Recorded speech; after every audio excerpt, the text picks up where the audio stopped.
Miloš Murata, oj Alija, ako bude rata, zaklaću te ko Miloš Murata.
Optuženi za deportacije i jutros rano stigli su maricom u Viši sud.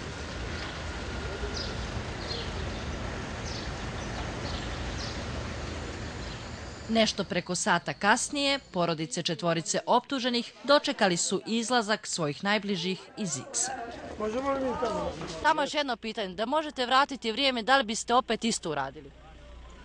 Da li postupili po službi i po naređenju? Morali bi, vjerovatno bi morali ponovo da... To je ipak služba, služba je služba.